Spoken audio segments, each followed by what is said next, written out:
ahí estaban viendo ustedes ese pequeño video donde estaban viendo imágenes con respecto a la situación que está viviendo el país por estas lluvias. Nosotros hemos contactado con el señor Juan Carlos Calvimonte. Él justamente nos va a explicar cuál es la situación del país con respecto a esta situación que tiene que ver con las alertas naranjas que hemos estado visualizando o escuchando a lo largo del país. Buenos días, viceministro, ¿cómo está? Gracias por sacarse tiempo para conversar con nosotros de esta situación. Brian, buenos días, un saludo muy cordial. Y ya ustedes lo han manifestado, hemos entrado en una etapa crítica.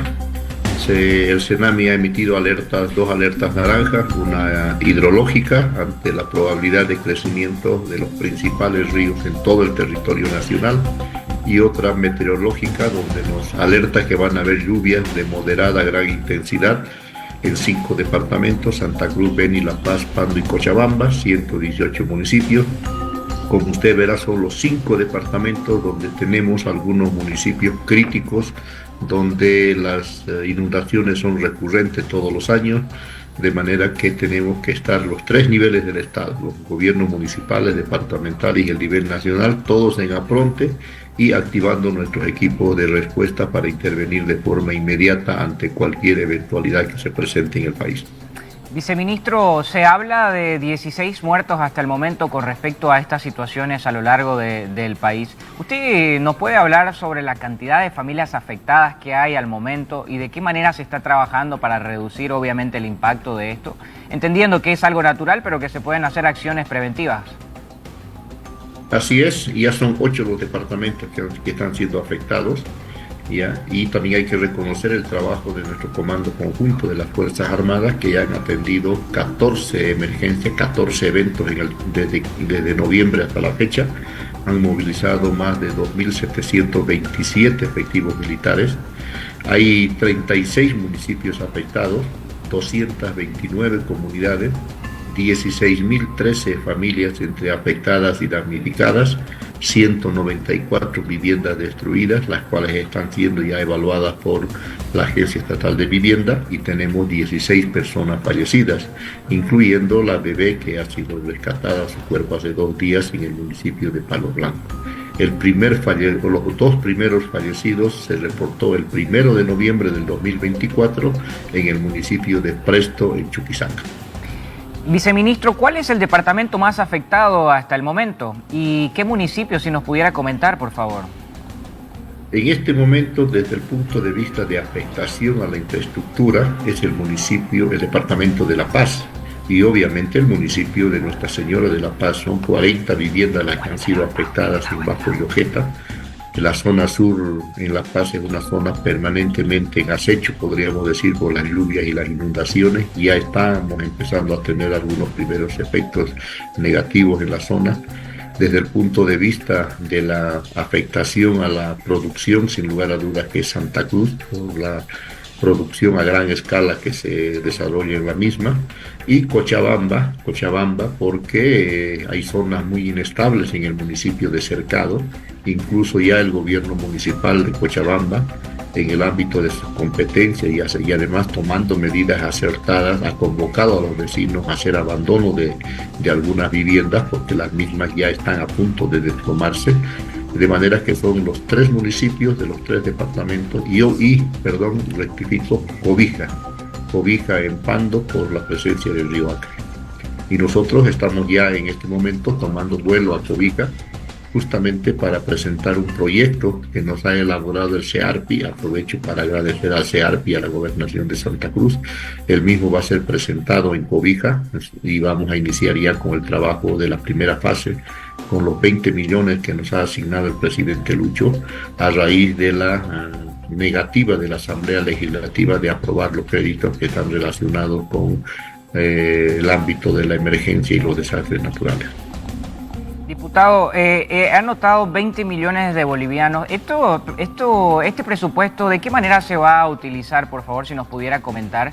Y como una subsecuente, me gustaría consultarle qué medidas comunicativas ha recibido la población con respecto a las acciones que está haciendo el gobierno a través de su persona, justamente para que ellos estén al tanto de todos estos programas de prevención que ustedes están realizando. En el tema específico de Cobija, ustedes saben que el río Acre es un río trinacional, o sea, compartimos con Perú y con Brasil, pero la parte más crítica la compartimos con Brasil. Estos 20 millones que nos ha asignado el presidente son recursos del TGN, porque la Asamblea Legislativa, reitero, se resiste a aprobar un crédito que estaba destinado para atender justamente esta necesidad en este municipio. Estos recursos van a ser utilizados en una primera fase que se denomina, cuyo trabajo va a consistir básicamente en movilización de maquinaria pesada, en el drenaje y hacer las excavaciones en algunos lugares y la construcción de algunos muros en otros lugares críticos. El proyecto obviamente es mucho más grande, necesita una inversión mayor, pero con estos 20 millones se estima que se puede contener el avance, podríamos decir, el crecimiento desmesurado del río. Hoy día se va a discutir justamente ese tema con las autoridades locales. Desde el punto de vista preventivo, el gobierno nacional desde el año pasado viene trabajando con distintos municipios, movilizando maquinaria pesada para hacer el drenaje de los ríos, de los canales, construcción de muros, se ha destinado cemento, mallas de gavión, pero en muchos casos esto es insuficiente por la fuerza de la naturaleza que está reaccionando en este caso con las intensas lluvias. El tema preventivo, según la ley 602, corresponde a hacer un trabajo más intenso a los gobiernos municipales, es una responsabilidad exclusiva, y en segundo nivel a los gobiernos departamentales, de manera que son ellos los que deberían haber activado, y algunos lo han hecho, están haciendo un buen trabajo preventivo de socializar sobre algunos cuidados que tienen que tener la población. Lo que sí está faltando tal vez en algunos lugares críticos recurrentes es emitir algunas normativas de prohibición de algunas actividades. Por ejemplo, utilizar los ríos críticos para hacer actividades de recreación. Lo que ha pasado en Palos Blancos, por ejemplo, es un claro ejemplo. Dos familias paseñas del municipio de La Paz se trasladaron a Palos Blancos a vacacionar, y mientras se estaban bañando en el río llegó la crecida de forma intempestiva y se arrastró a muchos bañistas. Se pudieron salvar los mayores, pero no se pudo salvar a la bebé, que justamente es la víctima número 16 que hemos reportado como personas fallecidas. Viceministro, me llama la atención, justamente ayer estuvimos haciendo cobertura con respecto a lo que pasa específicamente en el departamento de La Paz, en el Bajo Yojeta. Escuchábamos declaraciones de ciudadanos que decían vivir allí más de 15 años y que en todo ese tiempo no se habían visto irregularidades con respecto a desbordes de río o crecidas después de las lluvias. Ellos acusan movimientos irregulares de terrenos y ciertas cosas que por ahí a mí me quedaba la duda de consultarle a usted, pero me respondía. Me gustaría que me lo pueda aclarar o confirmar, por favor. La ley 602, entonces, implícitamente les da la responsabilidad total a municipios y departamentos, en este caso gobernaciones, de poder gestionar este tipo de acciones, ¿sí? Así es. Son responsabilidades exclusivas, no pueden ser delegadas como equipos de primera respuesta. Es decir, el gobierno municipal tiene que activar todo. Cuando no tiene capacidad, se declara en emergencia, en desastre, recurre al nivel departamental. El nivel departamental hace las mismas acciones y en tercer nivel interviene el gobierno nacional. Obviamente que este es un proceso burocrático muy complejo de cumplimiento y por eso es que se ha creado el comando conjunto, pero el comando conjunto se ha creado como respuesta inmediata para hacer tareas de asistencia inmediata. No pueden hacer tareas de reconstrucción, no pueden hacer tareas de rehabilitación si no se cumplen los procedimientos administrativos. En el caso de Bajo Yojeta, nuestras Fuerzas Armadas han movilizado más de 2.000 efectivos militares.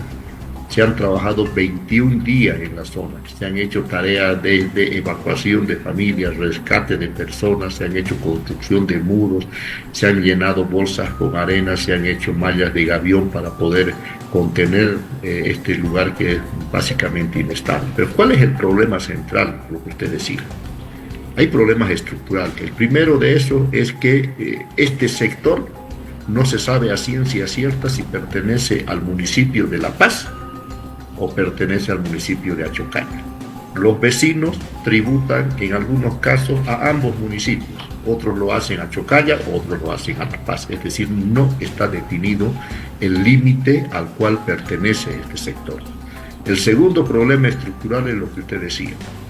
Durante 15, 20 años y algunos más, ¿no?, los propietarios no tienen el documento básico que es el derecho propietario de sus terrenos y sus viviendas. Al parecer, han sido estafados por un loteador que ha loteado la zona y ha empezado a vender esos terrenos a las familias que hoy en día están sufriendo esto.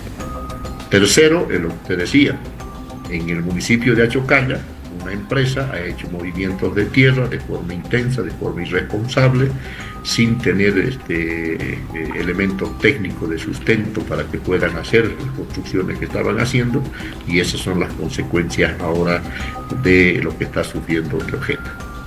De Bien. forma personal voy a hacer una apreciación que tiene sí un sustento técnico de los expertos del Viceministerio de Defensa Civil. Esta zona es inhabitable, ya no se puede habitar. La cantidad de mazamorra que ha caído en la zona es realmente impresionante, y además no sabemos, por la inestabilidad de la parte alta, que cualquier momento puede sufrir otro evento de estas características o tal vez mayores. De manera que es un tema que debe resolverlo, reitero, en el marco de la ley 602, el gobierno municipal, mejor dicho, los dos gobiernos municipales, porque no sabemos en ciencia cierta a cuál de los municipios corresponde esta zona. Finalizo con esto. El presidente Lucho, como corresponde en todos los eventos adversos, ha comprometido la reposición de las viviendas, pero se tienen que cumplir procedimientos administrativos para el cumplimiento de las mismas. Y la primera, la más básica, es que en el lugar no se pueden reconstruir viviendas, no se pueden construir, la ley lo prohíbe construir viviendas sociales en este sector. De manera que el gobierno municipal de La Paz, conjuntamente los vecinos, tienen que determinar otras áreas donde se pueda hacer la reposición de las mismas.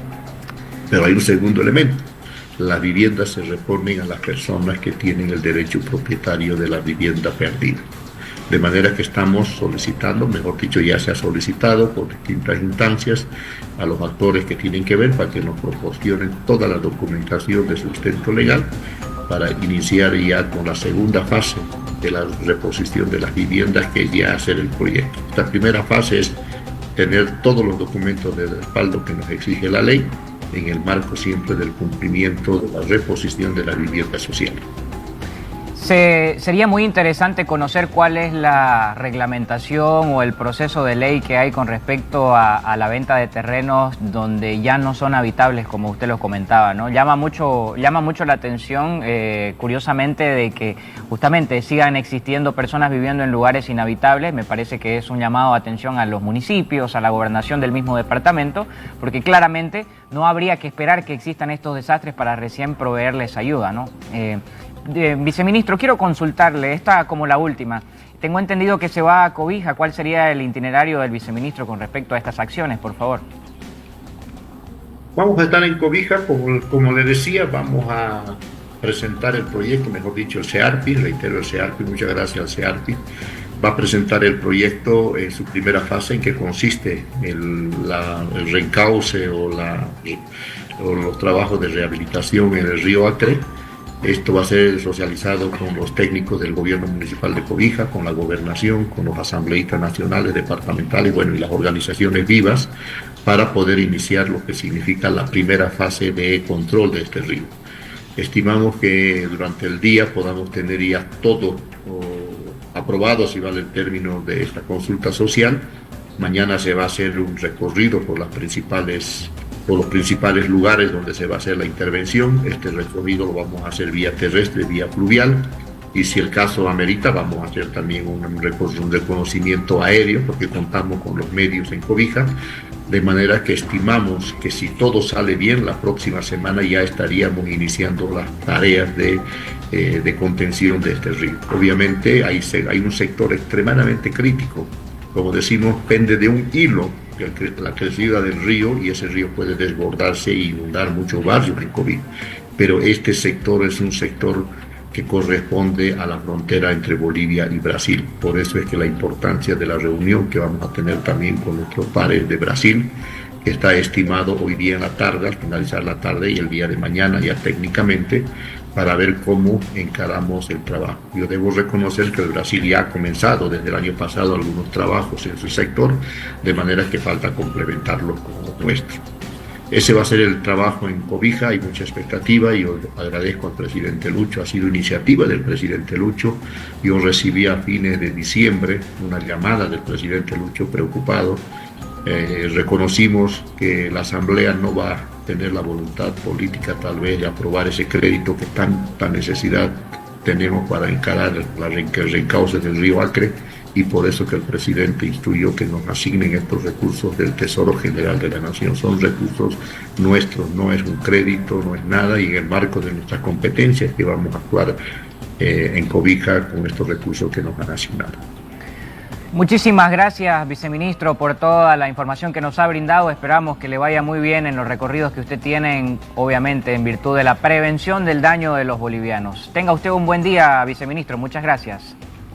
Muchas gracias a ti y a tu programa, y bueno, siempre presto a la convocatoria para informar a la población boliviana de las acciones que venimos haciendo. Que tengamos una excelente jornada.